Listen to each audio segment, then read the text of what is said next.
kita nak bersama dengan pensyarah Kanan Universiti Malaya, Dr. Muhammad Taufik Yaakob. Assalamualaikum Dr. Taufik. Waalaikumsalam warahmatullahi. Okay, Dr. Taufik, teka-teki sudah pun terjawab. Mungkin Dr. Taufik ada sedikit pandangan ataupun ulasan nak dikongsikan bersama dengan penonton Astro Awani ketika ini mengenai pemilihan Dato' On Hafiz Ghazi sebagai Menteri Besar Johor yang ke-19. Dr. Taufik. Baik, terima kasih. Terima kasih Syaf. Sebenarnya pelantikan Dato' On Hafiz Ghazi ini merupakan satu kejutan. Sedangkan sepanjang kempen UMNO di Johor itu, mereka telah berkempen untuk mengangkat semula Dato' Hasni sebagai Menteri Besar Johor. Dan bagi saya, ini merupakan kuasa Duli Yang Maha Mulia Sultan Johor di bawah perkara 7/2A bahagian kedua Undang-Undang Tubuh Johor. Itu kuasa budi bicara dan prerogatif Duli Yang Maha Mulia Sultan Johor. Tetapi semuanya telah berlangsung, pelantikan Menteri Besar ke-19 itu telah berlaku. Namun kita lihat sebenarnya apakah yang akan terjadi kepada UMNO selepas ini. Saya lihat Parti UMNO, kepimpinan UMNO, peringkat persekutuan perlu akur dengan apa yang telah dititah dan telah diperkenankan oleh Sultan Johor mengenai pelantikan Menteri Besar Johor yang ke-19. Tetapi bagaimanakah UMNO di peringkat nasional ingin merasionalisasikan dan kemudiannya untuk menerangkan kepada akar umbi, khususnya kepada pengundi-pengundi dan ahli-ahli UMNO di negeri Johor. Sudah pasti ini bukanlah satu peristiwa kali pertama dalam sejarah politik negara. Kita lihat pada sebelum ini di Terengganu dan di Perlis juga calon yang hendak diangkat sebagai Menteri Besar ditolak oleh istana dan dilantik Menteri Besar yang dicalonkan oleh pihak yang lain ataupun oleh Sultan sendiri, diterima oleh Sultan.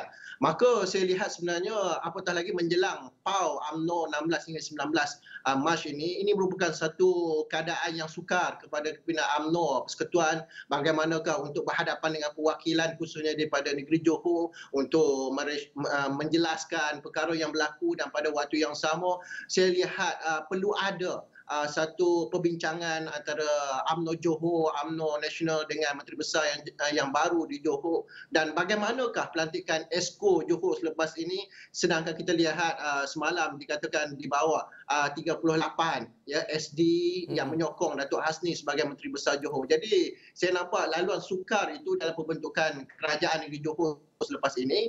Namun bagaimanakah penyelesaian ini dapat dilaksanakan dengan begitu cermat, kerana saya di peringkat awal lagi sudah berkata dalam mana-mana kenyataan yang saya berikan, iaitu politik Johor ini sangat unik dan istimewa, mestilah ada kerjasama, hubungan yang baik dengan pihak istana kerana ini melibatkan satu budaya politik yang tersendiri di negeri Johor. Baik, Dr. Taufik, kita nak bercakap memberi fokus kepada strategi yang mungkin dirancang oleh Dato' On Hafiz Ghazi. Seperti yang Dr. Taufik sebut tadi, 39 akaun bersumpah semalam telah dikeluarkan untuk menyokong Dato' Hasni Mohamad sebagai Menteri Besar. Jadi apa strategi yang perlu dirancang bagi membolehkan exco-exco yang bakal dipilih, ahli-ahli Dewan Undangan Negeri Barisan Nasional sudah dipilih oleh rakyat ini, mampu bersama-sama mengembeling tenaga bersama dengan Dato' On Hafiz Ghazi untuk membentuk sebuah kerajaan yang kukuh dan stabil di Johor. Dr. Taufik. Sudah pasti cabaran yang besar diterima akan dihadapi oleh Dato' On Hafiz Ghazi ini. Beliau baru berumur 43 tahun, calon muda, seorang Menteri Besar yang muda di negeri Johor. Bagaimanakah beliau ingin menawan hati ahli-ahli Dewan Undangan Negeri Barisan Nasional untuk membentuk kerajaan negeri Johor? Dan sudah pasti perdamaian politik perlu disegerakan dan beliau perlu berjumpa dengan ahli-ahli Dewan Undangan Negeri. Itu yang pertama. Dan yang kedua, bagaimanakah kerjasama dengan bekas Menteri Besar Dato' Hasni itu perlu digerakkan kadar segera. Kerana kerajaan Johor tidak lagi boleh statik dan perlu bergerak mentadbir negeri Johor dan perlu membuat kerja dengan kadar segera. Tidak ada lagi fasa bulan madu untuk pentadbiran negeri Johor. Dan ahli-ahli Dewan Undangan Negeri daripada Barisan Nasional, khususnya bekas Menteri Besar, perlu bersama-sama dengan Dato' On Hafiz Ghazi bagi membentuk sebuah kerajaan yang damai, makmur untuk negeri Johor, dan lupakanlah persengketaan politik sementara waktu kerana rakyat Johor, penghuni Johor telah berikan mandat yang begitu besar, 2/3.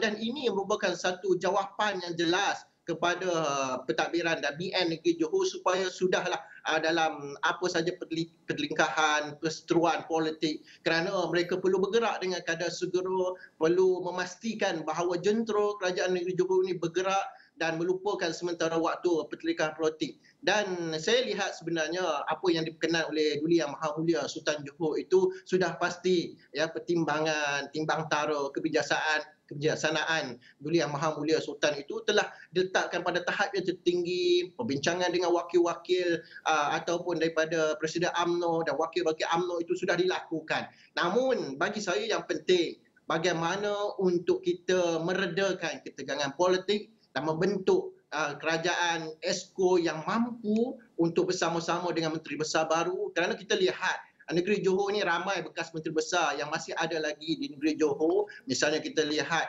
ada Datuk Seri Khalid Nordin, kemudian kita ada Tan Sri Gani Osman, kita ada Datuk Hasni itu sendiri. Bagi saya beliau Datuk On Hafiz Ghazi ini perlu bersama-sama dengan menteri besar, bekas menteri besar duduk berbincang melihat apakah hala tuju baru, perdamaian politik yang boleh digagaskan bersama dengan bekas-bekas menteri besar dan adu-adu BN yang telah menang dalam PRN negeri Johor. Tidak boleh bersendirian dalam mentadbir negeri Johor, mentadbir kerajaan negeri, kerana bebanan tanggungjawab itu sungguh besar, amanah itu perlu diletakkan, perlu disegerakan, dilaksanakan. Inilah sebenarnya seorang menteri besar yang mampu untuk mentadbir negeri Johor jika beliau mampu untuk bersama-sama dengan bekas-bekas menteri besar dan pada waktu yang sama dengan adu-adu Barisan Nasional meletakkan perdamaian politik bagi mentadbir negeri Johor.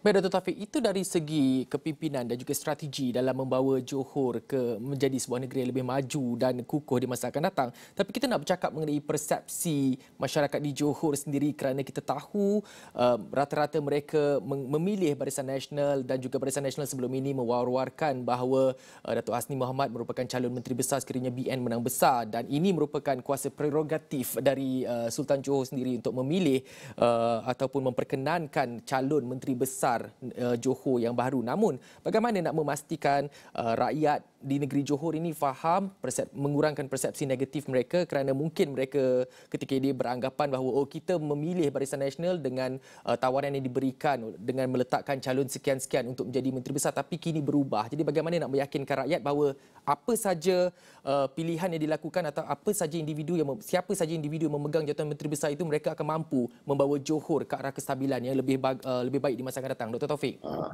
Sebab itu BN Johor masih ada lagi kerja keras yang perlu dilakukan, iaitu perlu turun ke akar umbi, bertemu dengan pengundi-pengundi dan rakyat, ahli-ahli Dewan Undangan Negeri daripada BN dengan segera perlu berjumpa dengan penyokong-penyokong, menyatakan apa yang berlaku ini sebenarnya adalah normal kepada pentadbiran negeri Johor, dan saya pasti sebenarnya bangsa Johor bangsa yang taat kepada Duli Yang Maha Mulia Sultan Johor, dan mereka akan akur dengan apa saja yang telah dilakukan oleh Sultan Johor berkenan baginda, kerana dilakukan berdasarkan lunas undang-undang tubuh negeri Johor. Itu yang pertama.